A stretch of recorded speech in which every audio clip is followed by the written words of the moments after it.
I'm Jason Klom, and this is Comedy on Vinyl. The year is 1968. The album is The Producers. Is it entitled Music and Dialogue from The Producers? The artist, of course, Mel Brooks. And my guest this week is Michael Kostroff. Thank you so much for being here. Oh, it's a pleasure. I love chatting. Now, you and I have spoken on several podcasts. You're a glutton for punishment, and I appreciate it. But I don't remember. Maybe I'm very lonely. Well, you know, same. Well, why do you think I podcast all the time? That's all I do. Yeah, exactly. And I did it before the thing that's happening. So I don't remember when it came up, but you've performed in The Producers, the musical. Yes, seven times. Seven productions of it. Wow. Okay. How many shows does that equal? Oh, God. Performances? Hundreds. Holy shit. Well, because I did the first national tour. Mm-hmm. I'm sure I was there for 500 performances. They add up fast. Mm-hmm. And then I've done 6 regional productions of it. And I think that's right. Yeah. And I don't know how many performances. It's a lot of performances. Yeah. Wow. Okay. I didn't realize it had been that maybe many. I've done my last. I mean, come on. How?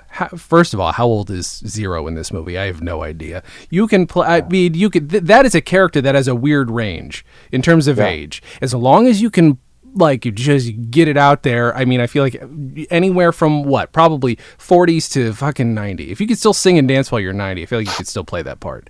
I will just say that in terms of doing it all in one night in the musical and singing and dancing and yelling and running around, it's Herculean. It's a lot.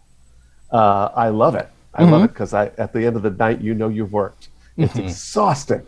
I seriously love it. But at a certain age, you go, yeah, I don't think I need to do that anymore. But I'm probably lying. I'd probably do it again if somebody asked me.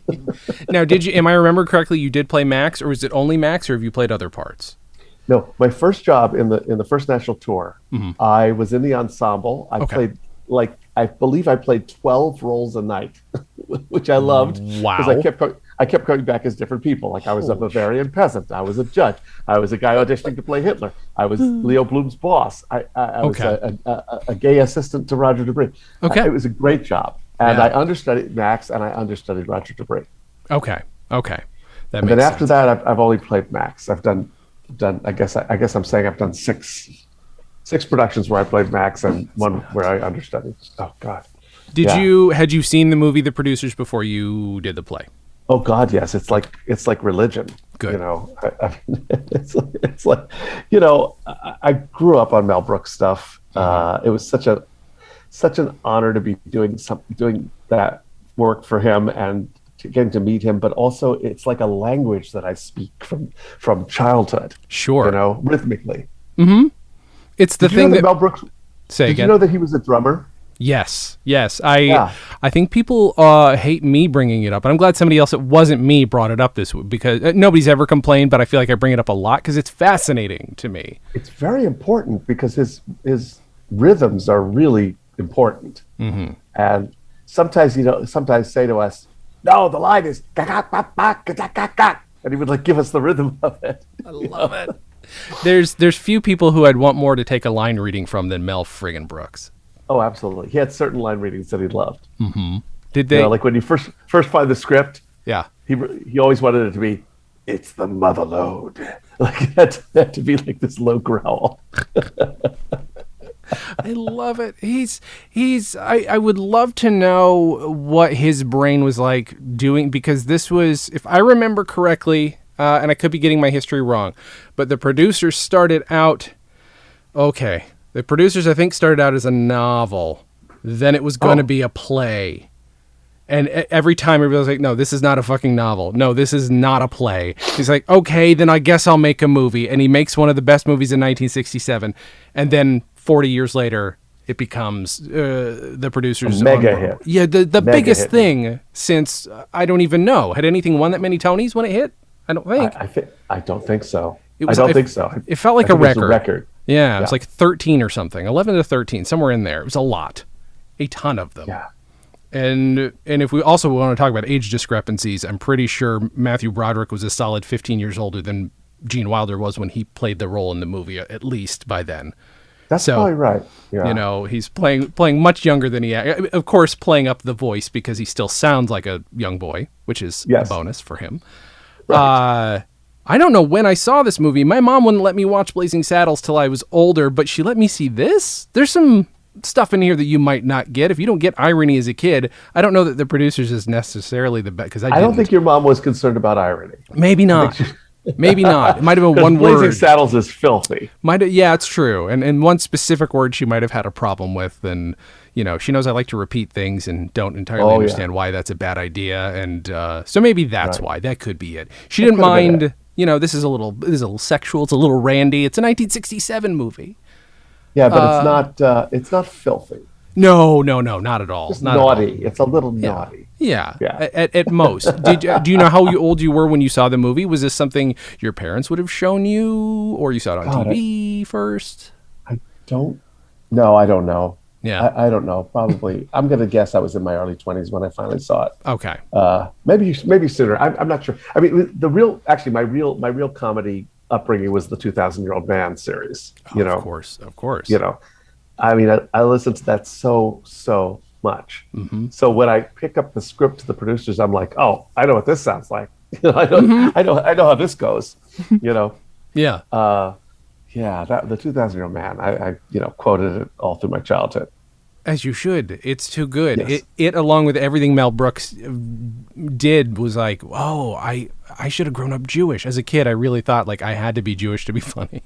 And I was almost angry with my parents that neither of them were Jewish. But that's neither here nor there. What are you going to do? You can't really control that. But sidebar. I Yes. grew up on soul music, and I was mad at my parents for not being black. So I understand. So you get it.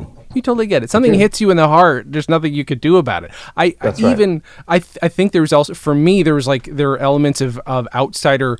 The rhythm is, again, not something I was used to until, they exposed me to comedy that either was Jewish or had a Jewish influence. Definitely language. I didn't grow up with Yiddish, but as soon as I heard Yiddish and my mom explained to me what it was, I was like, oh my God, this is a whole language that I could figure out and learn, which I never did, but I would love to. It's a funny language too. I mean, I wasn't beautiful. raised with any of this stuff, but it's the words are hilarious. Yeah. That is a weird thing of at least of Jewish comedy of recognizing. I mean, I've read some histories of Jewish comedy where part of it is like, no, the outsiderness is a part of it. We're always exploring the outsiderness of it, and therefore it's okay for us to explore how funny something that is our own language sounds to other people. It is a very self-aware, fascinating approach to comedy. I agree. I agree. I think one of the repeating techniques in the 2,000-Year-Old Man is just a disproportionate reaction. I've taught classes on comedy, and this is one of the techniques that I love. Like they'll say, well, my favorite example of that is like, what's the greatest invention? Carl Reiner asked him in the entire history. It's the greatest invention in all the history. It's saran wrap. You can wrap it in. You can put 2 plums. You can put 3 plums, and you wrap it up, and you can stretch it out. And he goes, "Well, how about man landing on the moon?" He goes, "That was good." So it's the disproportionate reaction. Being thrilled about saran wrap, and man landing on the moon was all right. It's okay. That was good. I may just have to write down that this is just an episode on everything Mel Brooks ever did, and I'm fine with that because he's my freaking hero. Mel, you're welcome on the show anytime. I know you're not listening. Still, you're welcome on the show anytime. Now, that said, I've not been directed by Mel Brooks. What was that experience like? Is it because you're the first touring company, he wanted to make sure you guys were as well prepared as the show that's in New York? Well, just to clarify, he was not the director. Susan Stroman was the director. Sure. But he was there at every rehearsal, which was wonderful because they really wanted very much to replicate the success of the Broadway. There's a lot. Actually, our production had a lot of pressure on it because they really wanted to make it as close to the Broadway as possible. And so in some cases, they were like, just say the line like this. It works. We've done it. It works. That makes sense. Okay. Yeah. That's weird. And he was in the rehearsals, and especially with the Max and the Leo. Working with them all the time. Yeah. And it was great. It was great. As long as he was in the room, I felt, okay, we're not fucking up his comedy. Yeah. Right. Oh, that's gotta be a weird pressure. I would be like, can we just have Mel here the whole time? I would feel much better if he's just here and just travels with us. What cities did you go to? What was the loop you did? Where did you go? Oh, if I had the cover of my book with me, I could tell you that because I wrote a book about it. Oh my God. Yeah, I wrote a book called Letters from Backstage that was about my time on the road. But off the top of my head, Pittsburgh, Cleveland, Cincinnati, Tucson. This is not in order, of course. Sure. Detroit. God help us. I think we went to Detroit. It gets glommed together because right after that I did Les Mis and visited other cities. But it was a bunch of cities. It was I think I did 17 cities with them, something like that. Okay. San Francisco. That was really cool. We went all over the place. I'm trying to think because I saw it in New York first, but I did not see I saw Roger Bart as Leo. And God help me, who played Max? Was it Brad Oscar? Thank you. It was Brad Oscar. I'm so sorry. He's good. He's wonderful. Phenomenal. And that was when I got, here's the thing, you got your own experience. I think I may have mentioned this before, but where during the intermission, he just does that. Look, I know what you're thinking. Nathan Lane was better. He just gets it out of the way. It's such a solid bit. It's so good. Made me laugh. And then I can't remember if they did it because I saw it in Chicago too. I did see a touring show in Chicago, but I don't know what year that was. Yeah. 2002 maybe. I had left by then because I went on to do Les Mis. You went on to do Les Mis. You went from the producers to Les Mis. Is that just? I mean, that's what an actor does. But was there any part of your brain that couldn't handle that? No, I mean, again, it's a story that I tell in the book, which I recommend, not because I need the money, because it doesn't pay me anything, but I recommend for anybody who wants to know what it's like touring with Broadway show, because it's such an it was the adventure of a lifetime. Yeah. And we were in LA with the producers, and I was feeling kind of burnt out. I'd been with it a year. Everything in my body hurt. I decided I was done touring. I was back in the city where I lived, and that was it. Yeah. And then my agent called and said, Les Mis wants you to join them. I'm like, okay. So I was supposed to be done. And I jumped right from one to the other, and two great shows. My God. Yeah. I mean, I was delighted. I mean, I'm a geek. I love my job. I feel so lucky to do it. Yeah. So lucky. I can't believe that I got paid to do those shows. And I loved going to work, and I loved like giving those gifts to an audience every night. Was like with the producers, it's like, okay, they don't know it, but they're about to laugh. Here comes something that's going to guaranteed kill them. So no, it was not a hard transition. The harder transition was from thinking I was done to getting back on the road with Les Mis. Yeah, for sure. Okay. That makes it's interesting because those are two to some people's minds would be two ends of a spectrum, where one to some is very highbrow, the other is very lowbrow. I obviously have a more nuanced view of it, but yeah, it's true. I was playing one of the few comedic roles in Les Mis. Okay, but still very dark and very much a villain. But yeah, no, that's. Listen, I've had the great privilege in my career of doing some vastly different things. I mean, people who know me from The Wire can't understand why they're seeing me doing the producers. Right. That's half the fun. Is there video of you doing it? Because I would love to see you perform. Even There's probably bootleg video. There's probably bootlegs. That's a good point. I should just look that up. Which I could not direct you to, but no, of course, probably exist. I need to hunt that down. Okay, so this record, first of all, one of the greatest covers I've ever seen. I mean, come on. Yeah. So good. The back, by the way, has an endorsement by Peter Sellers. I think similar probably to the endorsement that saved this movie. Some people don't know that this movie was saved because Peter Sellers took out a giant $10,000 ad in Variety saying, this is the best fucking movie no one's seen. You need to go see it now. Yeah. This might be the same text. It was not going to succeed at all. No, it's one of those, it's filled with, I don't know the perception of Zero Mostel at that point. I mean, I don't know if people thought his career was over. I don't know if it was the movie in general that people didn't like, or it was the fact that the movie was going to be called Springtime for Hitler at some point. Yeah. I don't know what it was that killed it, but if Peter Sellers, I mean, he did a lot of dumb stuff in his time, but this is one of the best things he ever did was save this movie. Yeah. Holy cow. This is also this era that doesn't happen that often, where there's dialogue on here. Lots of some of the best bits of the movie are in this. Oh yeah. Or do you have a favorite performance from the film, or a favorite segment, a scene, or anything from the movie? Several, but I have to think about it. First of all, this is not going to be cutting edge or revelatory, but I love the two leads so much. Sure. And when I went on as Max, I really tried to channel Zero even more than Nathan, because I love somebody once described his comedy as treacherous. He's dangerous. He might hurt you. Oh yeah. You know. Yeah. And I love that insane intensity that he had. I just loved him for that. And what I loved about Gene Wilder was that you really believed he was a guy with social problems who didn't like to leave the house, and that's so important in that story. Listen, I love the audition scene. Yeah. You know, when they interrupt him and the guy says, "I'm sorry," and he goes, "You're sorry." You know, I love those little asides. I love when Franz Liebkin says something like, "No, this is not working. I'm not killing you. You must hold still," or something like that. You know? What are your favorites? I mean, there's so many little quotable lines in that movie. My favorite scene, like when I first really got obsessed with this movie, God, I can't remember when I first saw it, to be honest. I asked you a question I can't answer earlier. That's but okay. I feel like I got obsessed with it in college, where I was like, wait, why the hell didn't I watch this enough as a kid?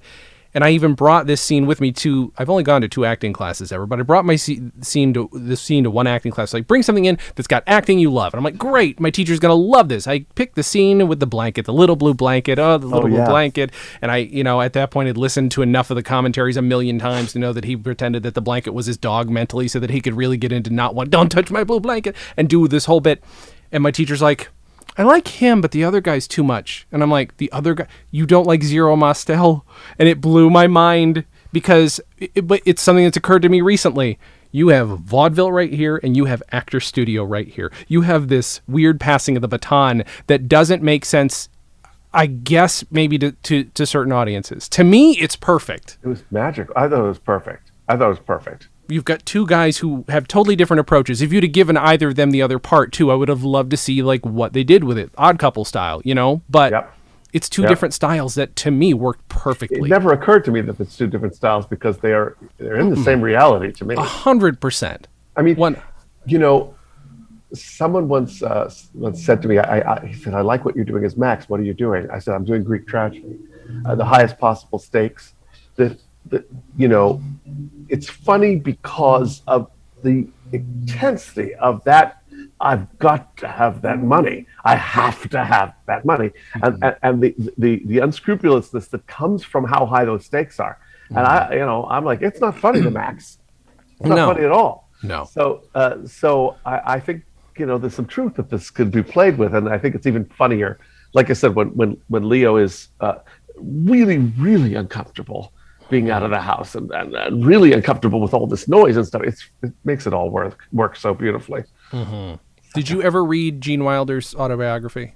No. Holy fuck. Here's the thing. It is, it will be triggering to some people in parts, but I will tell you, if you're a person like me who has massive anxiety, and you also have, a desire to act, and you have a creative side, you'll read that and be like, it is very much, he never says you're not alone, but if you read everything that's going, and you happen to have the same kind of OCD that he did, okay. So it made me feel a little more ordinary, because I think he's channeling a lot of that.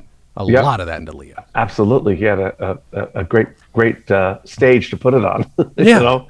He, at one point in the book, he's something like, I felt terrible because I needed to spit, and I went to go spit on the sidewalk, but there was a black woman walking by, but I was afraid if I spit, she thought I hated all black people, and I didn't want to, and it was just this whole cycle. I'm like, I've been there. Okay, I get it. And that's clearly OCD. He doesn't say it in the book, but I'm like, that's OCD. Yeah. That's, it's a good book. It's fascinating. I don't have OCD, but I have insane people pleasing, which would cause me to do the same thing. Sure. Yeah, I don't want people to think this. I don't want them to think of this. Oh, yeah. And it's like, wow. Nobody's thinking that. Relax. Right. You know? Yeah. Serious social anxiety. You get to use this. I love though the Greek tragedy thing. I had not thought of that approach. What I mean is in the level of importance. Yeah. And it's part of my philosophy in playing comedy is it's usually not funny to the character at all. So, you know, making this like he's got to have a hit. He's got to have the money. Really wants it. You know, and we'll fuck little old ladies to do it or whatever it takes. But then also when it starts to unravel, it makes a case for why he's like losing his shit. I think my favorite line in almost any movie is "I'm wearing a cardboard belt," that's a good just line. something. I'm wearing a cardboard belt. It's so visceral. I like when Leo says, "You can't shoot the actors. Actors aren't animals; they're human beings." And Max says, "They are. Have you ever eaten with one?" It's so good.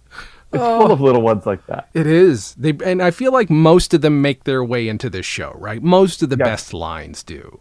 Cardboard Belt came and went a few times. Yeah? Because I think what they were doing was having him actually rip up a cardboard belt. And they're like, it's not getting a huge laugh and we're buying all these cardboard belts. Oh my God. And it's my favorite line. And I don't know why. I couldn't tell you. It could very well just be how Zero Mostel sounds saying it. That's so funny.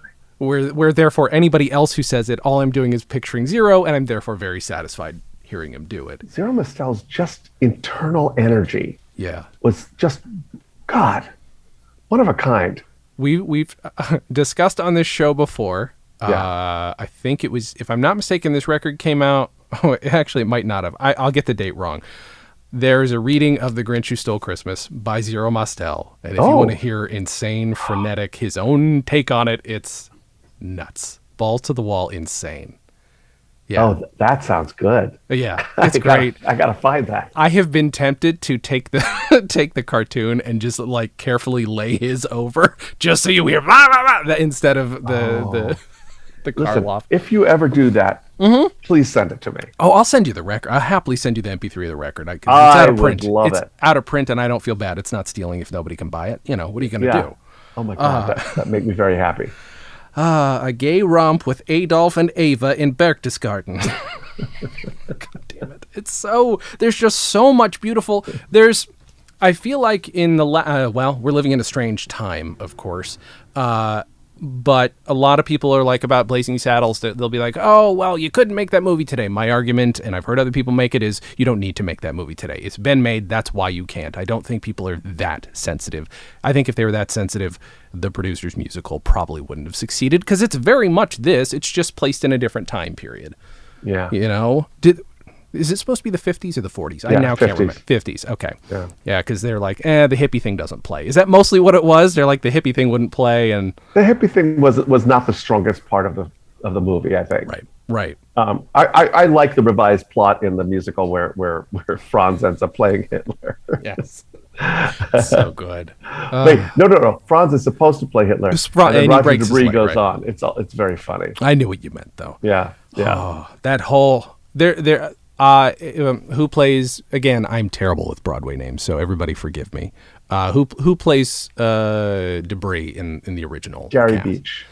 The voice, that man's voice, holy God. So funny. It's doing a bit of Mr. Belvedere, whose name I also can't remember. It's doing a bit of that, but he adds his own thing. Yes. The line that didn't make it from the movie that I love is when he looks at Leo and says, "Didn't I meet you on a summer cruise?" Summer cruise. So good. I got to go on as Roger twice as well. That was fun. How was that? Oh my God. I got to wear the beaded Chrysler building gown and right. So funny. So fun. How weird is it though to dress up as Hitler in any context? I can't. You know, I will say this: when we first got to the dress rehearsals, and I believe those were real Hitler uniforms. Or there was a moment that I was like, okay, all right, but still, the whole thing is so fucking funny. Of course, listen. I've had this. I was doing a production at the Olney Theater in Maryland, not the only, but the Olney, and there was a one-man protest, you know. And he wrote to me, is like, how could you do this play? And I had a good correspondence with him, and I said, look, I don't think Hitler would have enjoyed the producers. Right. You know, Right. I think it's doing what it's supposed to do in making a mockery of him. And he was like, well, you don't know all the. I said, I know the atrocities, and I think this is a really great protest. You know, Yeah. but yeah, I think people miss the point of things like that. It's like All in the Family, which was about a bigot. Sure. It was making fun of bigotry. You know. It walked a line, but it walked it well. It is one of those things that, to be fair, we are now living in a time where that line gets walked and then gets stepped over by people who want to be bigots and then excuse it by saying, oh, it's just a joke. No, you're just a troll and a racist piece of shit. That's right. That happens. So it then blurs a line where people who are doing genuine you then have to like step back, take a few steps. Well, look at Mel Brooks's history. It's pretty. We know what's going on. You don't need to know. Every time I've heard him interviewed about it too, about anything about Hitler, because he makes a million Hitler jokes. It's always just like, no, my goal was I want to do whatever I can to destroy this man's name in history, basically. But there's nothing more noble than that. I mean. Yeah. Of course. It's okay to keep beating a dead horse. He's a horse that deserves to be dead. You know? It's fascinating to me, though, that you got... Was that the only protester? Or did it happen a few times? Or was this the one time? The only one I knew of. Okay. That is fascinating. I mean, again, I'm not going to judge somebody, especially if they went through it or their parents went through it. I can get the emotional, but, you know, you had your response, you know. I mean, you know, it was very interesting when we were on tour. You know, I guess there was some concern about people. No one was offended. People laughed. People loved it until we got to San Francisco, where the audiences were a little more reserved. Okay. Interesting. And Louis J. Stadlin, brilliant actor, one of my favorite character actors ever.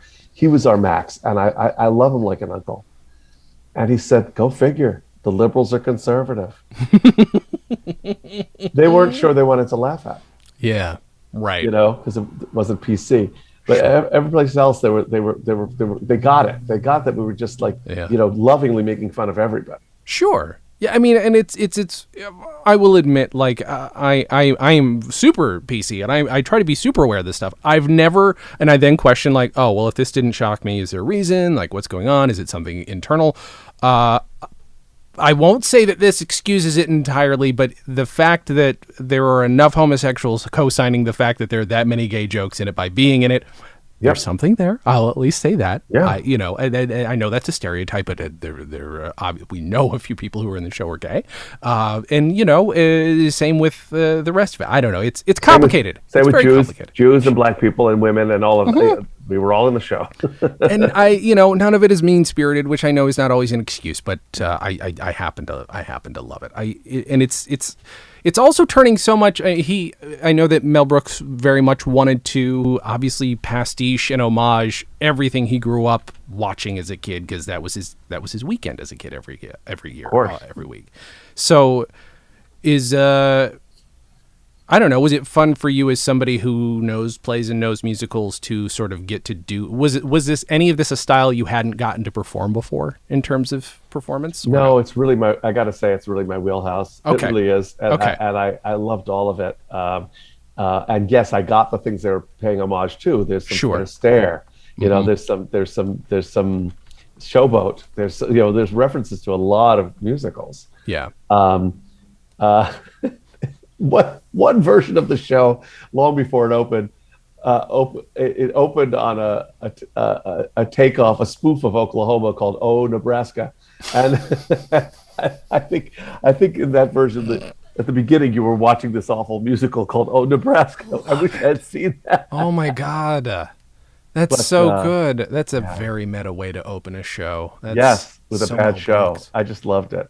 Damn it. I mean, I love the opening number. Leave it to Mel Brooks to have the opening number be "It's the worst show in town." Yeah. That's like so perfectly anti, you know. But yeah, it is an homage, and there's a lot of love in it, you know. Yeah. It's very, very old showbiz in a way, and I live for it. It's totally my kind of thing. When you're preparing for actually being in the show, had you seen it on Broadway already? No, I saw it during You rehearsals. saw it during rehearsals. Okay, okay. Yeah, I So, was already rehearsing when I saw it. okay. Yeah, All right, that makes sense. All yeah, right. That's so crazy. Wow. it's crazy. Yeah. And then to go around and were you tour when did it start touring? Like how soon after the show opened? Or was it I think it was 2001 that we okay. started touring. So probably a year after the Broadway show, I think it was. Okay. I believe that's right. I'm really bad with dates and numbers. That's fine. No, that Uh, you can't be expected to remember all that. no, That's a lot uh, of stuff. but I think it was 2001 that we started the tour. I'm pretty sure that's true because yeah, because I did Les Mis in 2003 and 2004. I was on the road with the producers for a year, so something like that. Yeah. Maybe we started rehearsals late 2001 and launched in 2002. I can't remember. Why am I even trying? Let's skip back a bit because Yes. obviously the show's called Comedy on Vinyl, and you brought up the 2,000-year-old man. When did you first hear that? Is that something that was in your parents' house? Did your parents have a lot of comedy around, or no? Yes. Yes. I'm sure I listened to it, straight out of the womb, a gabillion times. Yeah. What other stuff did they have sitting around, if you can remember? Um, a lot of musical theater. I remember that they had this album for Sweet Charity and Kiss Me Kate and Hair and like a lot of musical theater is what I remember. Uh, a lot of Beatles. um, Probably Free to Be You and Me. Although Oh, I was born sure. in the '60s. That would have been the '70s. I don't remember. I'm sure there were other comedy albums. There must have been. But the Mel Brooks is the one that I really remember so clearly. I think I think those were jokes that were easier to get for little kids than others. You know, Yeah, yeah. and lots of jazz. My folks were real big jazz people. So that all sort of goes together in terms of this Of course. kind of musicality of the producers. Were your Yeah. parents funny? I rarely ask that question, but I'm actually genuinely curious in your case. My father was very funny. My mother was not so much funny. Okay. Okay. she, we'd have like a gathering and somebody would say something and everybody would laugh. And then about 5 minutes later, my mother would go, "Oh, that's so funny." What did they do for a living? Several things. I think they were jazz musicians when they met. Okay. And then for most of my upbringing, they were in the film business on the production side, Oh. production manager, first assistant director, those kinds of jobs. They were on the production side. Um, my father, I believe, was a drummer before that. Yeah, my mother played stand-up bass. My father played drums, and then they went into the film business. That's amazing. Are they on any Yeah. records? No, they weren't that Damn good. No, it was, no. Were they And perform? it was in Were the they? it was in the beatnik era, so that was Yeah. pretty cool.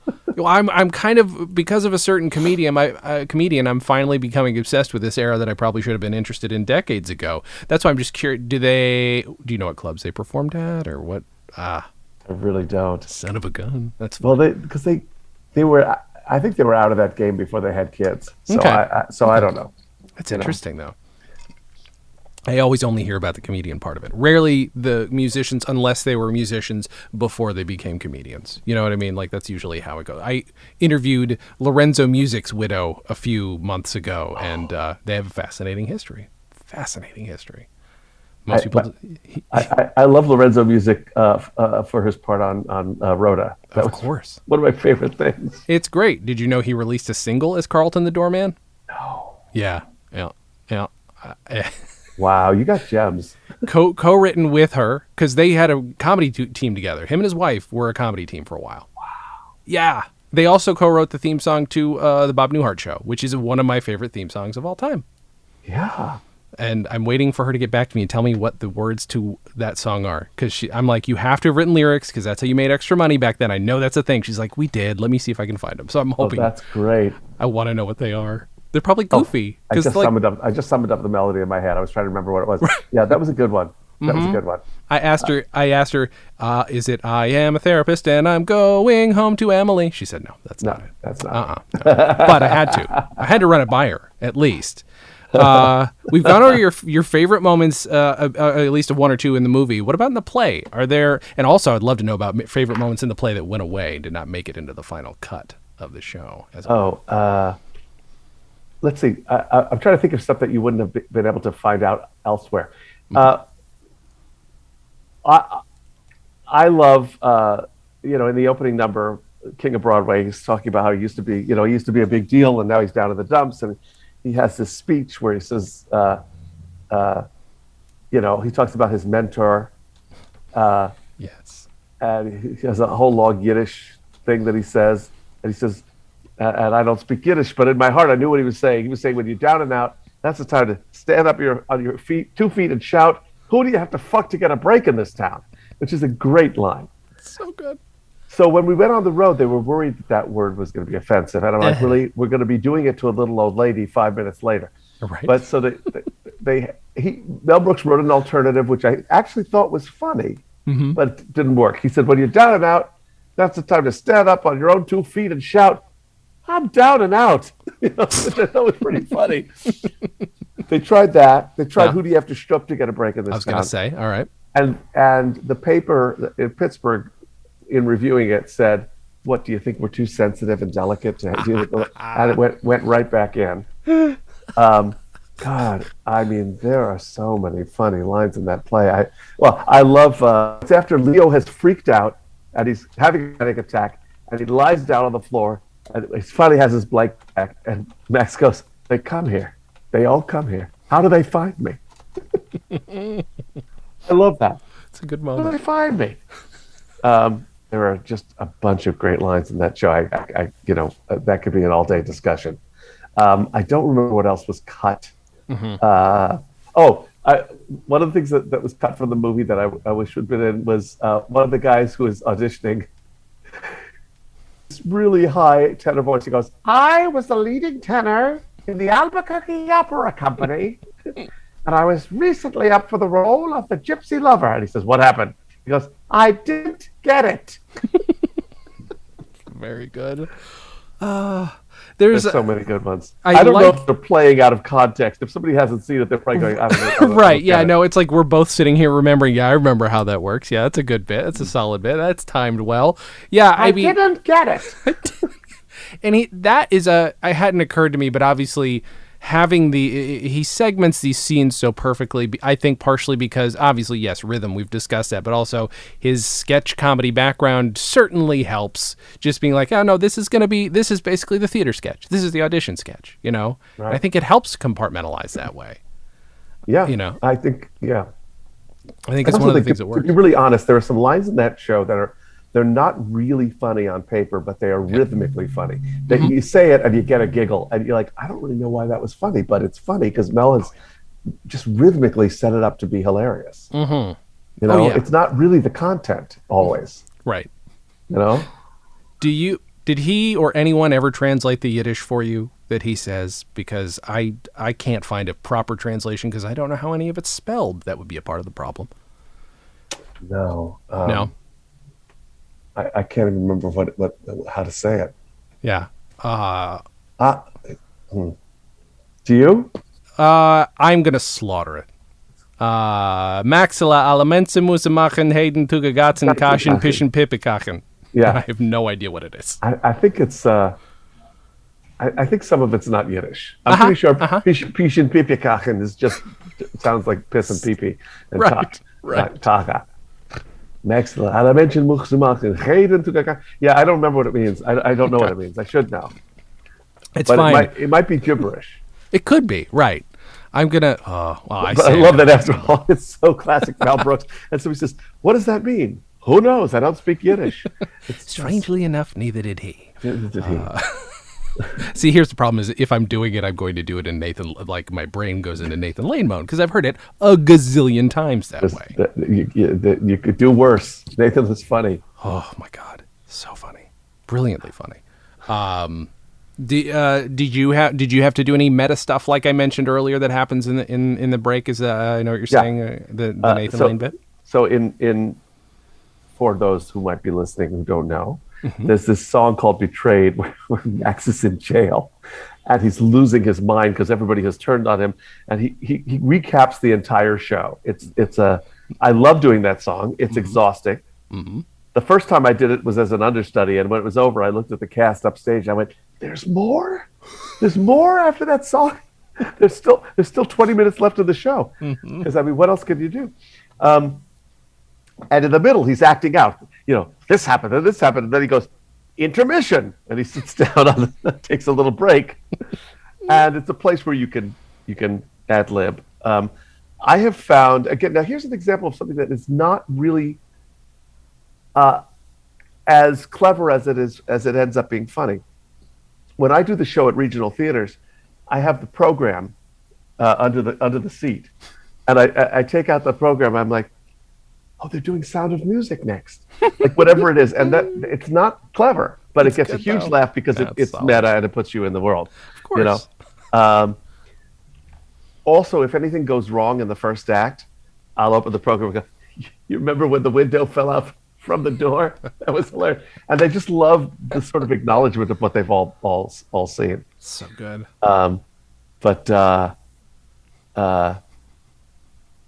Yeah, it's one place where you have free reign. Yeah. There's one other thing that I've always added that's my own little tiny signature, which is you've done this enormous song, and you're wrapping it up, and towards the end it's like, then you ran to Rio and you're safely out of reach. I'm behind these bars, you're banging oola on the beach, and then I always have them rumble the orchestra. I'm like, and then I had to sing this son of a bitch. It's good. My favorite little addition, which I think Mel would approve of. That's so good. My next question was, when did you first meet him, and what the hell was that like? I met him at the audition. I mean, I don't know that I met him, but he was behind the table. Sure. That particular audition was a bit of a breakthrough for me psychologically, because I thought, I could be nervous, but I'm not going to get this job. But I don't want to miss being in the room with Mel Brooks and being mentally present and really enjoying that. Yeah. And that really calmed me down for the audition, because if I was nervous, I wouldn't have really been able to take it in. And I just thought this was the birth of my audition philosophy, which is, you're not getting the fucking job. Go have a good time, And I made him laugh, and that was like, I'm done. I'm done. I'm done. That's all. Come on. I'm very jealous. That's good. I mean, that was. But the most thrilling Mel Brooks exchange was after I'd been on as Max for the first time. Apparently, word had gotten back to him that it went well, and he was visiting us a few weeks later, and he said, Mel always, I say he talks like a dog chewing on a bone, and when he says something nice to you, it sounds like a threat. And he grabbed me by the arm. He goes, I heard you were going to let that curtain go down. I heard you were good. You were good. And he yelled at me. Oh, fuck. That's beautiful. Yeah. Shortly after I left the show, I ran into him in New York, and he goes, "You got to get back in the show. We need you in the show." It's like he yells at you. When he loves you, he yells at you. That's the kind of energy that I'm assuming has kept that man alive for as long as it has. Yeah. And it's the same energy that made Sid Caesar hang him out of a window. One of my favorite upsetting stories ever. I have done several productions and directed one production of Laughter on the 23rd Floor, which is about the writers for the Sid Caesar show, who are, as you know, Carl Reiner, Mel Brooks, Woody Allen, Neil Simon, all these great people. And that whole energy of that show, and it's so fun to visit that era and sort of imagine what it was like to be in that room with those maniacs. I just interviewed, it was going to be part of this show, but it's going to be its own thing because I had no real excuse to talk about vinyl. I just wanted to talk about her career. But one of the actresses from my favorite year, which is, holy shit, just one of my movies. Love that movie. I love it so much. A friend of mine. Are you going to tell me who it is? It was Anna Salvo, who you may well know from that, but also Arthur, which is like my first memory of her. My first memory of movies, just about. I love Anna Salvo. She's like a classic example of like this great, hilarious character actors. And I think she's an underrated and underappreciated, just kind of a comedic genius. I really love her. It was so much fun talking with her because like she's also got this career that is fascinating because I think she'd acknowledge a lot of times she gets cast to play like, you know, somebody's Italian, whatever. Like she's this Italian lady who gets cast to play this Italian lady from New York. And the whole story that got her launched was fascinating. And I just really wanted to talk to her about Arthur and not Trading Places. Sorry, Arthur and My Favorite Year, just because I love those two movies so much. My Favorite Year that's a gem. Another one about the Sid Caesar Show without calling it that. Yeah. What's it? Fucking Joseph Bologna as King Kaiser. Holy fuck. That is brilliant. And also like somebody needs to make a movie about Sid Caesar because there was a period of time where he was King Kaiser and then he's in Grease and Grease 2 and he's just this frail, sweet old man. Yeah.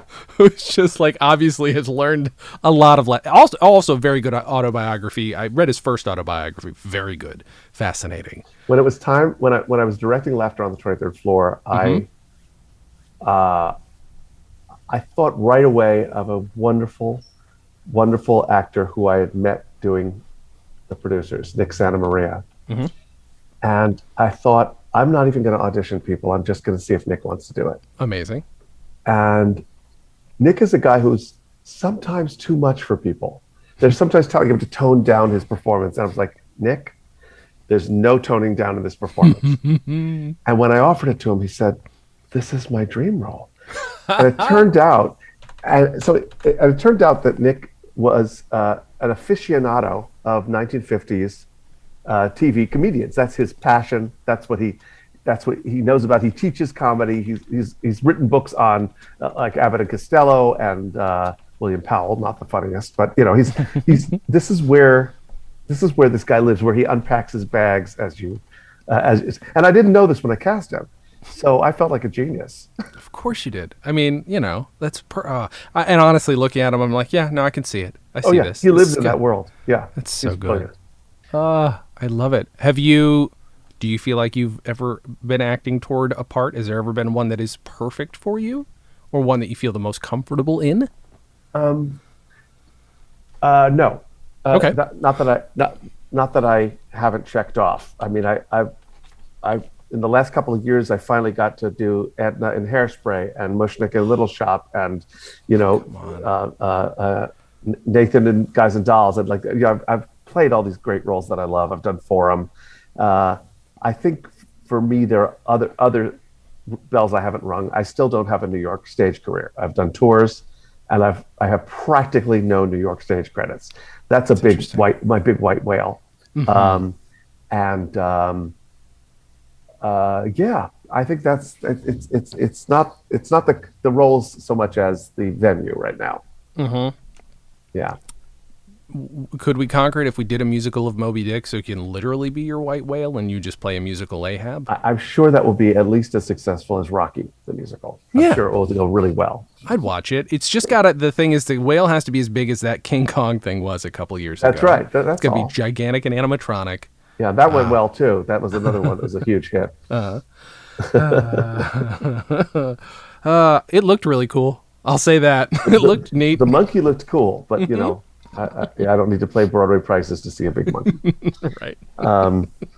Yeah, no, I mean, my goal is to keep doing what I'm doing. I've been really lucky in terms of the variety of my career. Sure. I still can't believe it. And I think that's more than any particular role. I mean, I would like to do A Man of La Mancha. I haven't done that yet. I'd like to do Sancho Panza. But I've never done Shakespeare professionally, and I would really like to do that. But these are not necessarily big goals. They're just sort of, it'd be nice if it happened. Yeah. You know? Yeah.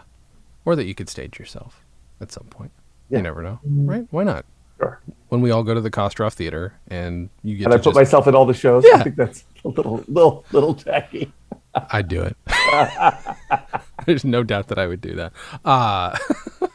Well, okay. So first of all, you're a delight to talk to. You're just always funny. Thank you. And so much information. I'm sure there's more I could drill for, but let's leave it here for now. Why, God, I guess I have to ask you, why watch or listen to the album of the producers? Why give this thing a listen or watch?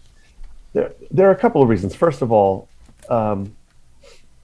these men really are geniuses. But now, in terms of the look back, it now has a certain charm to it in terms of almost its flatness. I don't mean it feels like it was a low budget picture, you know.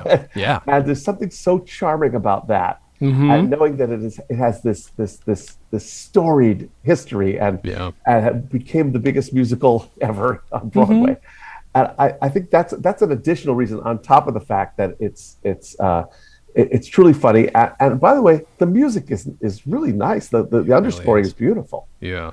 But you also get to hear some Mel Brooks compositions that are classics. I really like the sort of ragtagginess of it. The sort of, do you know what I mean? I'm not finding the right word, but do you know what I mean? Yeah. I mean, this is like, New York movies of a certain era also have a feel to them. And this is one of the things I forgot to mention earlier is I love my favorite thing about New York movies is New York character actors. People you don't see in anything else except something you know was shot in New York.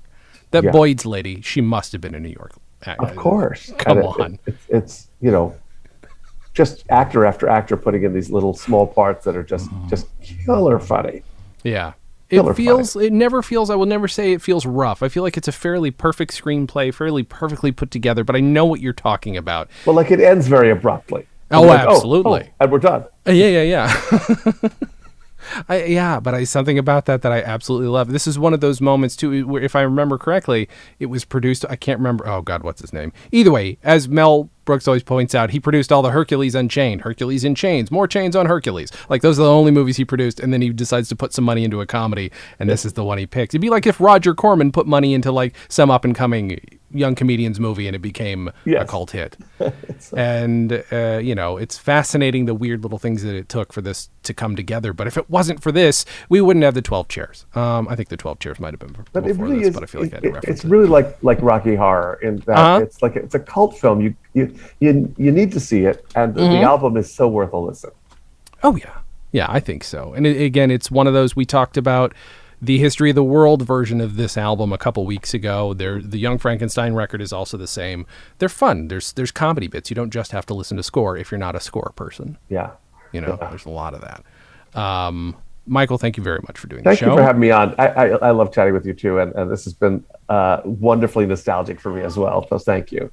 Do you have anything upcoming to promote, or can this wait a while? Because if it's upcoming, I can push this. That's very easy, but... I don't. Well... I'm good. I'm writing a book, but it won't be out for a year. Here are my books. I have a book called Letters from Backstage that chronicles my time on the road with the producers and Les Mis. I have a book called Audition Psych 101, which is sort of my specialty. It's on the psychology of auditioning. That is now available for the first time as an online course, which I recommend, especially if you're a professional actor out there in the real world and you deal with what most of us deal with, which is audition anxiety. I recommend that. And those are that class you can find on auditionpsych101.com. The books you can find on Amazon. I'm the worst at this. I don't even remember what my Twitter is at the real Kostroff. I don't know what else. What else do I tell? I don't know. I'm Michael Kostroff on Facebook.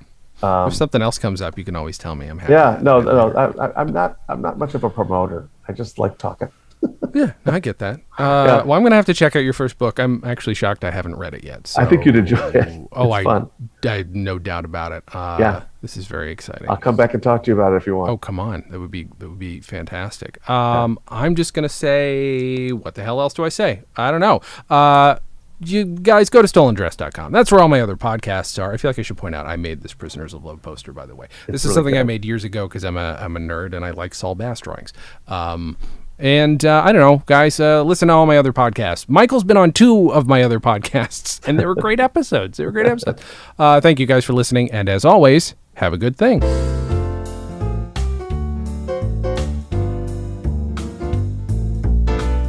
Comedy on Vinyl is a production of StolenDress Entertainment. It is produced by Mike Warden and is hosted and edited by Jason Klom. Our theme song was composed and performed by Richard Levinson. You can email us at podcast@comedyonvinyl.com. You can also send snail mail to StolenDress Entertainment, P.O. Box 805, Burbank, California, 91503. Subscribe to Comedy on Vinyl on Apple Podcasts, Google Podcasts, and anywhere else you can find podcasts. Give us a 5-star rating and write us a review. It helps. You can find us on Facebook, Twitter, and Instagram at Comedy on Vinyl, or find everything in one place at comedyonvinyl.com. A major portion of Comedy on Vinyl has been underwritten by Stand Up Records. Please visit standuprecords.com for all your comedy needs and tune in to the new Stand Up Records channel available on the Roku, where you can also find select episodes of this podcast. Visit StolenDress.com to listen to our other podcasts, watch videos, and imbibe freely of our multimedia content going back 15 plus years.